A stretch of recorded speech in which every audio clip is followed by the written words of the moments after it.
안녕하세요. 주식 분석가 달수입니다. 자, 금일은 미국 주식인 테슬라, 엔비디아, 애플에 대해서 말씀드릴 건데요. 자, 사람들이 원래 이 주식이 올라가고 광기가 시작되고 초고점을 만들면 장기 투자할 거라고 생각을 해요. 야, 기다리면 올라가는데 왜 파냐? 라고 생각을 해요. 그러니까 카카오가 만약에 여러분들이 여기서 매수하셨다.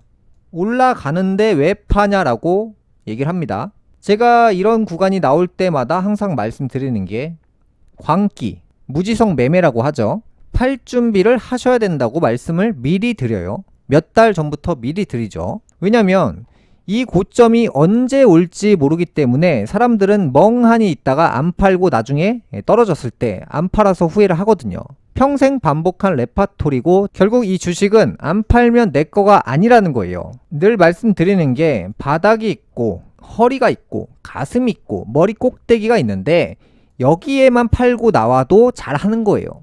그러니까 사람들은 꼭 꼭대기에 팔아야지 잘하는 거라고 생각하지만 사실 시간이 지나고 보면 이렇게 떨어지면 허리 위에만 팔아도 잘 판 거구나 라고 생각을 해요. 그래서 사람들은 항상 뭐 여기에 팔라고 했는데 좀 더 올라가더라 이거에 대해서 많은 생각들을 하는데, 자, 바닥이 있고 허리가 있고 가슴이 있고 머리 꼭대기들이 존재하죠. 어디가 머리 꼭대기인지는 몰라요. 가슴 위에만 팔면 잘 팔고 나오는 거예요. 근데 가슴 위에서 있는지 모르고 멍하니 계속 기다려요. 사람들은 더 올라갈 줄 알고. 카카오도 그랬고 네이버도 그랬고 셀트리온 그랬고 삼성전자 그랬죠. 다 똑같습니다. 뭐 미국 주식이라고 다를 게 없어요. 거대한 백 뒤에서 정치인들이 밀어주고, 정치인들 뒤에 또 누가 있습니까? 투자 회사를 운영하는 거물급 투자자들이 있잖아요. 그 사람들이 이 증시를 끌어올리면서 경제가 좋은 것처럼 포장하는 거잖아요. 연준이란 존재가 왜 있는지 아세요? 여러분들한테 보고하려고 있는 게 아니에요. 연준에 소속되어 있는 사람들은, 정치인들은 말이죠, 전 세계인들이 미국을 바라볼 수 있게끔 마케팅을 하는 거예요. 그러니까 미국 채권이나 미국 주식을 살 수 있게끔 말로 포장을 그럴싸하게 해서 우리나라 굉장히 건재한 나라야, 너희들이 지금 미국 주식 안 사면, 미국 채권 안 사면 바보야 라고 마케팅을 하는 거예요. 그런데 대부분의 사람들이 지금 연준이나 정치인들이 자신들을 속이고 있다는 사실을 전혀 눈치채지 못하고 있어요. 왜냐면 한평생을 늘 속고만 살았기 때문에 연준처럼 똑똑한 인재들이 속이면 더 잘 넘어온다는 거예요. 그래서 전 세계인들이 지금 미국 시장을 집중적으로 바라보는 이유가 연준이 연설을 주기적으로 하고 있고 우리나라 굉장히 건재해. 유명 투자그룹도 마찬가지입니다. 항상 내놓는 전략이 어닝 서프라이즈, 깜짝 실적 같은 이런 멘트들을 사용하면서 우리 미국 주식 굉장히 좋다라고 과장해서 포장합니다. 과대포장이죠. 그러면서 많은 전 세계인들이 언론에 집중하면서 연준을 바라보고 미국에 있는 투자사들의 마케팅에 넘어가서 미국 투자를 하는 거란 말이죠. 미국 같은 경우도 역사적으로만 보더라도 단 한 번도 위기를 막은 적이 없어요. 한 번도 못 막았어요. 그래서 이번에 하반기에 AI 버블이나 2차전지 버블 같은 이 거품이 반드시 끼고 그 거품이 꺼진다고 했죠. 자, 하반기가 아직 몇 달 더 남았어요. 제가 오늘 떨어진다, 내일 떨어진다 얘기한 적 없고요.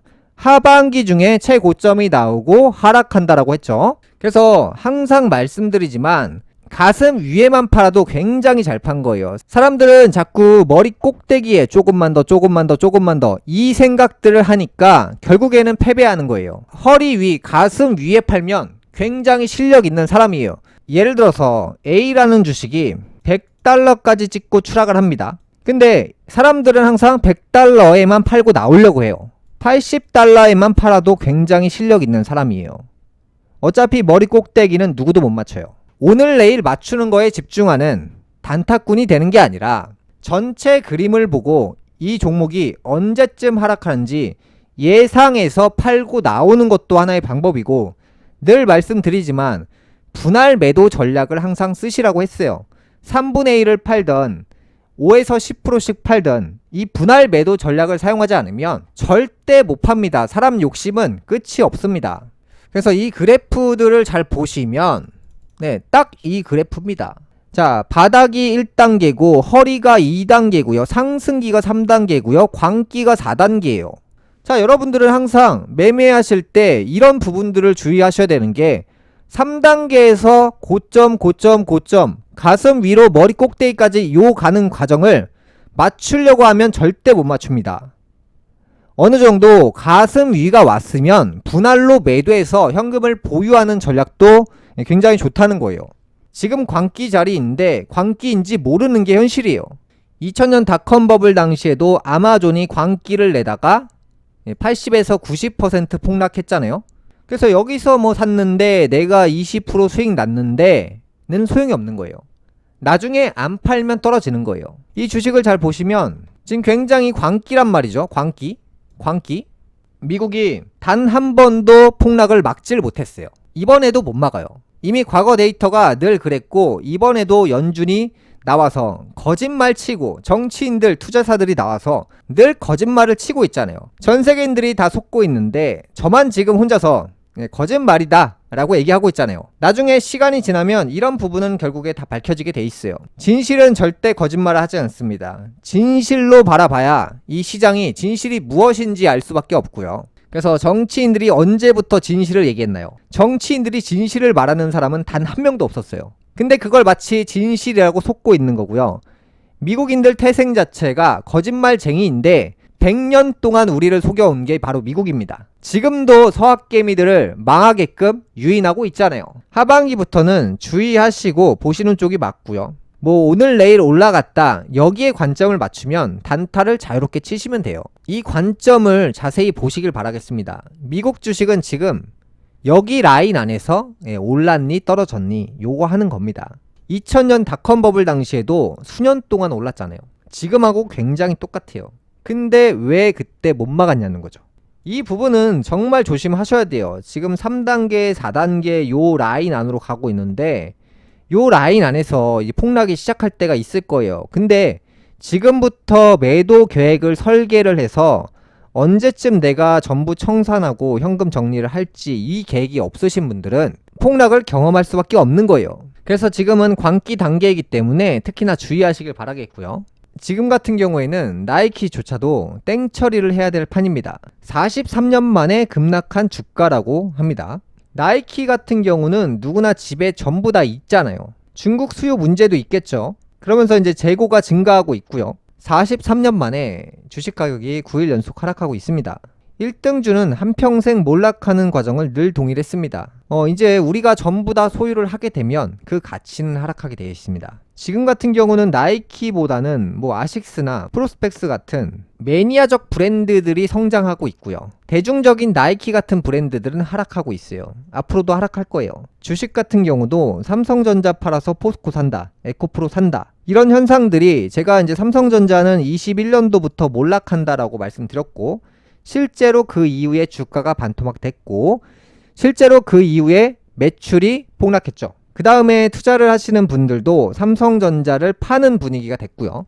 1등의 몰락입니다. 1등 주식이 지구상에서 가장 위험한 이유는 오직 내리막만 존재하기 때문이에요. 복싱 챔피언 경우에도 1등은 늘 몰락했습니다. 1등 주식인 삼성을 투자하는 방법보다는 1등이 될 주식을 사는 습관이 중요합니다. 1등 주식이 위험한 이유가 경제 영향을 많이 받기 때문인데요. 많이 판 만큼 침체 시에는 덜 팔게 되어 있어요. 모든 결과는 시간이 지나야지 나오는 거지 오늘 내일 단타를 치는 거를 맞추는 걸 기준점으로 두면 아무것도 맞출 수가 없습니다. 오늘부터 후쿠시마 오염수 방류를 개시했잖아요. 내년 3월까지 오염수 31,200톤을 방류할 계획이라고 합니다. 전체의 2.3% 수준이라고 하고요. 후쿠시마 오염수 방류 개시와 지속적 방류로 수산물의 소비가 급감을 예상하고 있고요. 2023년 개묘에는 흉작을 상징하고요. 식량난이 온다고 했죠. 수산물뿐만 아니라 농축산물 전체가 올해는 위기고요. 오염수 방류로 일본을 제외한 수산물로 대체가 되겠지만 수산물이라는 반감이 생기기 때문에 돼지, 소, 닭고기 회사가 수혜를 받을 것입니다. 가축 관련주나 아니면 가축을 키울 때 필요한 사료 회사가 수혜라고 봅니다. 중국인 관광객들이 몰려오고 있습니다. 하반기 중국인 관광객 수가 220만 명으로 GDP 성장을 기여할 것으로 예상하고 있는데요. 하반기에는 소비주를 눈여겨보셔야 되고요. 성형이나 의류, 숙박, 화장품 등 수혜고요. 백화점이나 번화가, 면세점에 사업을 영위하는 관련주들이 수혜입니다. 그래서 이제 하반기에는 후쿠시마 원전수 관련주들이나 중국인 관광객 관련주들을 한번 보시면 좋을 것 같습니다. 금일 방송 여기까지 하겠고요. 다음 시간에 뵙겠습니다. 감사합니다.